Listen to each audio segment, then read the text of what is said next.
La historia económica mundial se caracteriza por su dualidad. Desde el nacimiento de esta ciencia social se ha presentado de manera inherente a la misma el enfrentamiento inevitable entre dos filosofías aparentemente opuestas, dos modelos que se contraponen y que dividen a los países y a las eminencias de la materia económica. Se trata de una serie de conceptos en constante dicotomía: mercado versus Estado, liberalismo o intervencionismo, ahorro o consumo, agricultura o industria. Argentina ha experimentado la implementación de ambos modelos en numerosas ocasiones y con ciertas variaciones dentro del amplio espectro político. No es casual que lo mismo se intercalen entre sí, de modo tal que un gobierno sea precedido por otro de ideología completamente distinta. Es así como el análisis resulta completamente actual, porque este conflicto ideológico no solo ha marcado la historia de nuestro país, sino que además aún no se ha resuelto.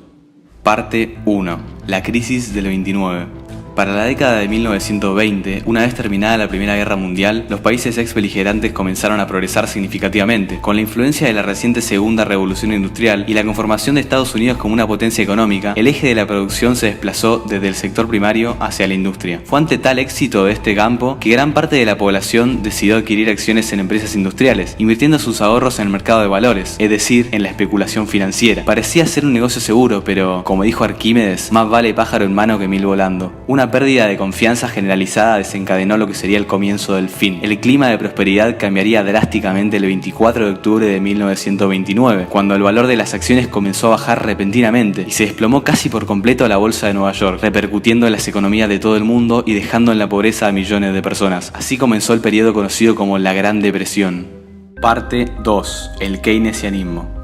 Con el descenso del poder adquisitivo de la población en los países desarrollados, la demanda de productos agrarios también se vio seriamente reducida, afectando a la economía argentina. Como consecuencia de la crisis del 29, las exportaciones, las importaciones y los impuestos aduaneros del país se cayeron abruptamente. Frente a la situación catastrófica que había dejado la crisis, el economista británico John Maynard Keynes publicó en 1936 un tratado académico a modo de respuesta hipotética a la Gran Depresión, el cual desencadenaría una revolución histórica en el pensamiento económico mundial. Se trata de una rama de la economía heterodoxa que rechaza las ideas de la corriente clásica o liberal. En sus numerosos postulados prevalecían las ideas de la intervención del Estado en la economía, el estímulo del consumo y el pleno empleo como el fin último. El entonces presidente argentino, descendiente del primer golpe militar, se basó en la economía keynesiana, dando paso al estado de bienestar. El argumento clave era que ante una economía debilitada por la baja demanda, el gobierno debía incrementar la demanda agregada aumentando el gasto público. De esta manera, no solo se incrementó el gasto público, sino también la obra pública. Entre otras medidas, se establecieron límites artificiales a los precios de mercado, incluyendo el precio de la moneda nacional, se implementaron medidas proteccionistas y se estimuló el consumo en el mercado interno. Además, se creó el Banco Central de la República Argentina, regulador del sistema financiero y de los demás bancos.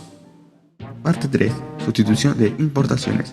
A mediados de la década del 30 comenzó un proceso de industrialización por sustitución de importaciones. Básicamente, ante la falta de productos elaborados provenientes de los países industrializados que estaban en plena recuperación, se propuso dejar de importar productos extranjeros y comenzar a producir esos mismos bienes en empresas nacionales para reemplazarlos. Se puso énfasis en algunas empresas estatales con fuerte influencia militar, como por ejemplo YPF y fabricaciones militares, así como también en fábricas pequeñas y medianas de capital nacional, especialmente en el sector textil. Así comenzó un largo proceso de industrialización nacional.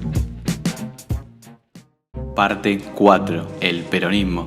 En 1943, un segundo golpe de estado militar irrumpió el país, liderado por el Grupo de Oficiales Unidos, o GOU. Dentro de este grupo comenzó a emerger una de las figuras más polémicas y controversiales de la historia argentina, un ícono de la política del país, tan adorado como criticado, que hasta el día de hoy sigue siendo tópico de discusiones: Juan Domingo Perón. Este general comenzó su actividad política como secretario de Trabajo para luego ascender a la presidencia en 1946. Su presidencia, de marcado carácter popular, se caracterizó por las políticas que favorecían a los sectores obreros. Impulsó medidas como los convenios colectivos, el estatuto del peón de campo, los tribunales de trabajo, el aguinaldo, las vacaciones pagas y las mejoras en las jubilaciones. Estas medidas le ganaron el apoyo de los sectores obreros al mismo tiempo que el repudio de los sectores empresariales y de altos ingresos. Parte 5. El primer plan quinquenal.